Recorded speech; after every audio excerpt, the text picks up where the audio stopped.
Hi viewers, how are you all? I am Partha Sarathi from Vidyarthi, Partha Study Center. Welcome back to the class 37. ముందుగా కొన్ని Telugu సెంటెన్సెస్ని frame చేసుకుందాం. Sentence 1. నేను ఈరోజు కాలేజీకి వెళ్ళను అంతే. సెంటెన్స్ 2. నేను ఆమెను తప్ప ఇంకెవరిని పెళ్లి చేసుకోను అంతే. Third one. నువ్వు ఈరోజు మా ఇంటికి వస్తున్నావు అంతే. సెంటెన్స్ 4. అయితే నువ్వు ఆమెను పెళ్లి చేసుకోవాలని నిర్ణయించుకున్నావు అంతేనా. Number 5.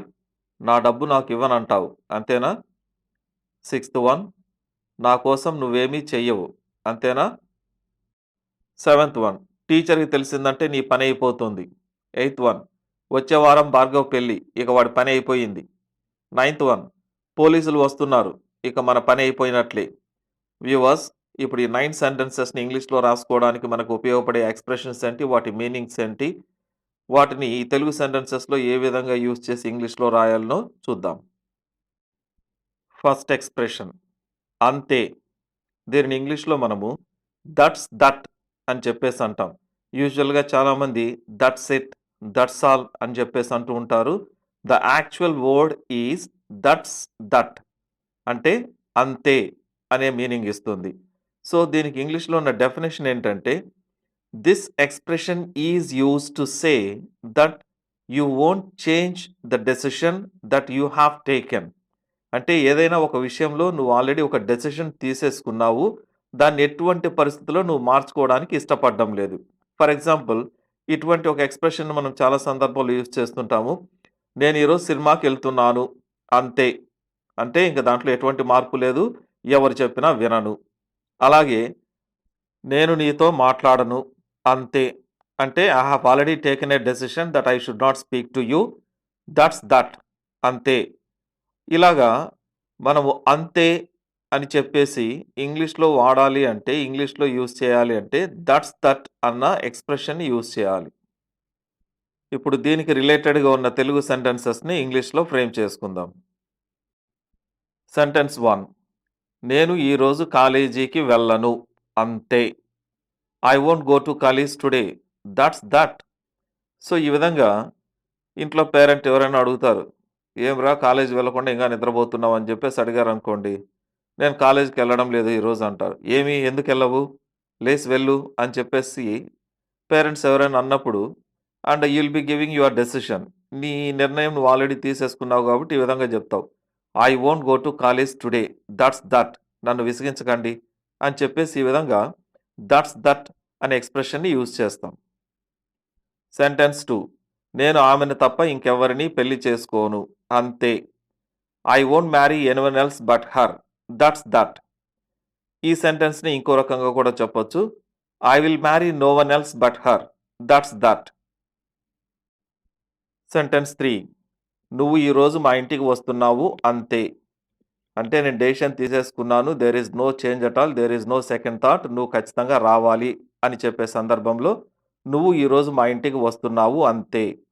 You are coming my home today, that's that. You are coming my home today, that's that.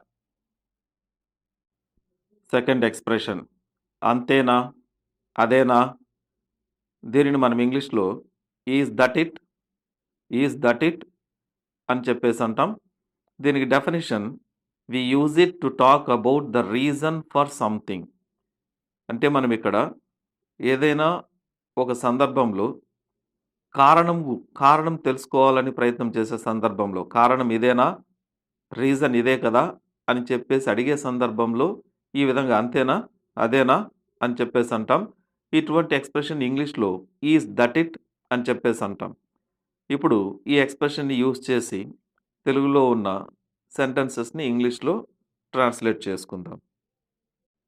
Sentence 4. అయితే నువ్వు ఆమెను పెళ్లి చేసుకోవాలని నిర్ణయించుకున్నావు అంతేనా, అదేనా. అంటే ఇక్కడ అతని డెసిషన్ యొక్క కన్ఫర్మేషన్ మనం అడగడం లేదు. అంటే నువ్వు ఆమెను పెళ్లి చేసుకోవాలని నిర్ణయించుకున్నావు, నీ నిర్ణయం, నీ డెసిషన్ ఇదేనా అని చెప్పి మనం అడగడం లేదు. అంటే కారణం ఇదా, అంటే నువ్వు ఆమెను పెళ్లి చేసుకోవాలని నిర్ణయించుకున్నావు కాబట్టి మేము వేరే సంబంధాలు తెస్తే నువ్వు వద్దంటున్నావు, కారణం ఇదా అని మనం అడిగే సందర్భంలో ఇటువంటి ఎక్స్ప్రెషన్ యూజ్ చేస్తాం. Is that it.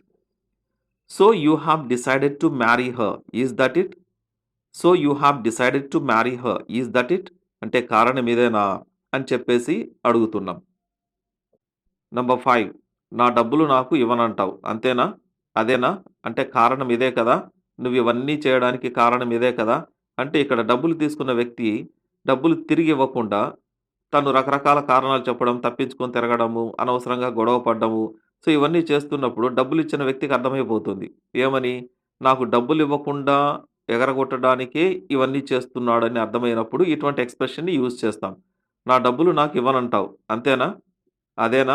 అదే కదా కారణం అని చెప్పి అడిగే సందర్భంలో ఇటువంటి ఎక్స్‌ప్రెషన్ యూజ్ చేస్తాం. You say you won't return my money. Is that it? You say you won't return my money. Is that it? నా డబ్బులు నాకివ్వనంటావు. అంతేనా? అదేనా? నంబర్ 6 నా కోసం నువ్వేమీ చెయ్యవు. అంతేనా? అదేనా? కారణం ఇదే కదా! అందుకే నువ్విలా బిహేవ్ చేస్తున్నావు కదా! అని అడిగే సందర్భంలో నా కోసం నువ్వేమీ చేయవు. అదేనా? You won't do anything for me. Is that it? You won't do anything for me. Is that it? Third expression పనైపోవడం. ఇక్కడ పనైపోవడం అంటే మనం వేరే వాళ్ళకి అలాట్ చేసిన వర్క్ ఏదైనా ఉంటే, ఆ పని అయిపోయిందా లేదా అని మనం అడిగినప్పుడు ఆ వ్యక్తి ఆ పనైపోయింది అని చెప్పే సందర్భంలో యూజ్ చేసే ఎక్స్‌ప్రెషన్ కాదిది. ఇక్కడ పనైపోవడం అంటే దీనిని ఫస్ట్ ఇంగ్లీష్‌లో ఎటువంటి ఎక్స్‌ప్రెషన్‌తో యూజ్ చేస్తామో చూడండి. తర్వాత డెఫినిషన్ చూద్దాం. Be all up with somebody. Be all up with somebody. దీనికి definition to be the end for somebody. Or finish or come to an end of somebody's happiness, success etcetera. అంటే దీన్ని ఒక ఎగ్జాంపుల్‌తో మీకు ఎక్స్‌ప్లెయిన్ చేస్తాను. For example ఒక student copy కొడుతుంటాడు. Copy కొట్టేటప్పుడు టీచర్ చూసేస్తుంది. సో, ఆ అబ్బాయి ఈ విధంగా అనుకుంటాడు. టీచర్ చూసేసింది. ఇప్పుడు నా పని అయిపోయింది. సో, ఈ విధంగా. సో, ఇటువంటి సందర్భంలో ఈ ఎక్స్‌ప్రెషన్‌ని be all up with somebody అన్న ఒక ఎక్స్‌ప్రెషన్‌ని యూజ్ చేస్తాం. నంబర్ 7 టీచర్‌కి తెలిసిందంటే నీ పనయిపోతుంది. It will be all up with you if teacher knows. It will be all up with you if teacher knows. Sentence 8 వచ్చే వారం భార్గవ్ పెళ్లి. ఇక వాడి పని అయిపోయింది. Bhargav's marriage is next week. It's all up with him now. Bhargav's marriage is next week. It's all up with him now. And the last sentence number 9 పోలీసులు వస్తున్నారు. ఇక మన పని అయిపోయినట్లే. Police are coming. It seems it's all up with us now. Police are coming. It seems it's all up with us now. Thank you viewers. నా class మీకు నచ్చితే like చేయండి, షేర్ చేయండి, సబ్స్క్రైబ్ చేసుకోండి.